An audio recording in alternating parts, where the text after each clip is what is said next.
What's up mga kaibigan, this is Course Anime.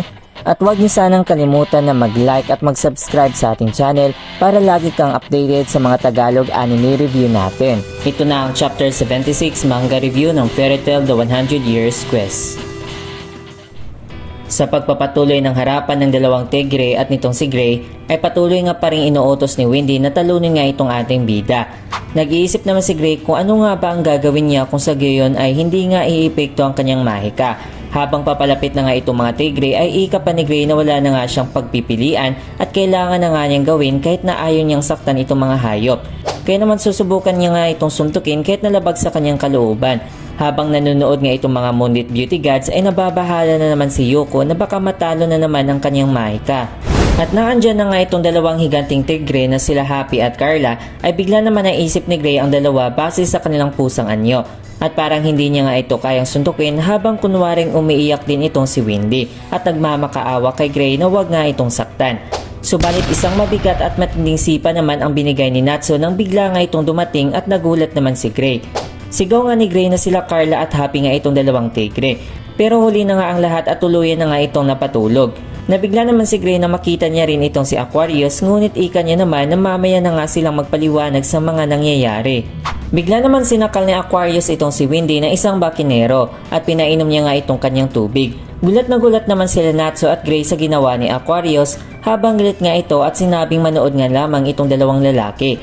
Ika naman ni Lucy na may kakayan nga itong tubig ni Aquarius na magpagaling sa kung anumang mga nangyayari. Bigla namang bumalik at gumaling itong si Windy sa kanyang dating sarili. Bigla naman sabi ni Aquarius na isang araw iyong lason. At laking paggulat nga ng ating mga bida sa sinabi nito. Dagdag pa niya na ang tubig ng iyon ay nagwawasak ng mga sel sa katawan kaya para na nga rin daw patay itong si Windy. Subalit ika pa niya na nasa mabuting kalagayan naman daw itong si Windy. At ika naman ng ating bida na kaya niya rin naman daw na pagalingin ang kanyang mga katawan gamit ang kanyang mahika, kaya naman bigla namang sumaya itong sila Natsu at Gray. Bigla ngang lumitaw itong si Windy habang may mga ilaw namang lumalabas sa kanyang katawan at ayun nga ay unti-unti na nga rin siyang bumalik sa mismo niyang mga suot. Nabigla nga ang lahat sa kanilang nasaksihan nang napagtanto naman ni Lucy na ang mismong yukay nga ni Windy ang nilason ni Aquarius. Kaya naman ang ginamit nga ni Windy ang kanyang mahika ay tuluyan na nga siyang umayos. Gayon pa man, niloko lang pala ni Aquarius sila Natsu at Gray na isang lason iyon pero halos tubig lang naman ang ipinainom niya kay Windy. Habang nababahala nga itong si Yuko dahil natalo naman ang kanyang mahikang yukay, naging masaya nga ang lahat nang bumalik na nga si Windy sa normal at hindi niya nga rin alam kung ano nga ang mga nangyayari sa kanya. Fast forward naman tayo mga kaibigan, pinahayag nga nila Natsu kung ano nga ang nangyayari kina Windy, Carla at Happy. At ika naman ni Gray na si Ersa, Tuka at Faris na nga lang ang natitirang hindi pa nila nahanap. At naghayag naman si Windy na kasama nga sila ni Ersa habang wala rin siyang alam kung nasaan nga sila Faris at Tuka. Habang naiinip na nga itong Monga Dragon ay pahayag naman itong si Yuko na may isa pa nga siyang ipapatawag. At ito nga ay si Ersa na ginamitan niya rin ang kanyang mahika.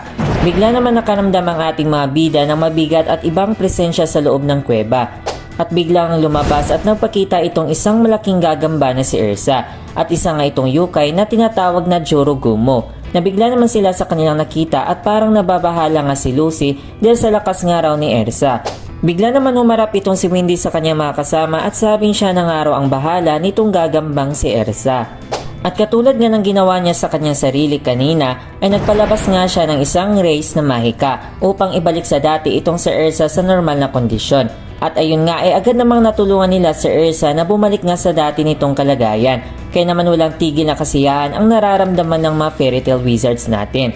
Habang sa itaas ng Black Moon Mountain ay parang nanginginig at natatakot nga itong si Yuko sa nangyari. At ika naman ni Celine na naiinip na nga siya dahil wala rin naman ni isa sa ating mga bida ang mismong bumaluktot. Kaya naman hindi nga raw siya natutuwang umiinom ng ganitong sitwasyon. At ayun nga ay sinimula ng inutusan ni Celine si Yuko upang umarap sa ating mga bida at aliwin nga daw siya. Nababahalang sagot naman ni Yuko na gagawin niya nga ang lahat upang wasakin ng tuluyan itong ating mga bida. Punta naman tayo sa ibang banda nitong Elinter. Ay nagtungo nga sila Faris at Tuka sa Whiteout Temple, subalit nagtataka si Faris na tahimik nga itong lugar at walang mga tao. At nang tuluyan pa nga silang nagtungo sa taas, ay nakita nga nila itong lugar na nawasak. At may mga usok pa nga ng mga apoy na siguradong kakasira nga lang ng nayon. Subalit nabigla naman silang dalawa nang may napansin silang isang tao dito sa nayon. Abangan sa ating susunod na chapter review mga kaibigan, malalaman natin kung ano nga ba ang nangyari nitong lugar at kung ano nga ba ang maging kalagayan ng ating mga bida na kaharap itong si Yoko. Lahat ng yan ay masasaksihan natin dito lang sa chapter 77, Whiteout Village. Shoutout sessions muna tayo mga kaibigan. Shoutout nga pala sa ating mga kaibigang wizard na sina Yansky Ugan at Angel Halad. Maraming salamat po sa inyong walang sawang pagsuporta. At hanggang dito na lang. This is Course Anime at sa muli nating pagkikita mga kaibigan. Paalam!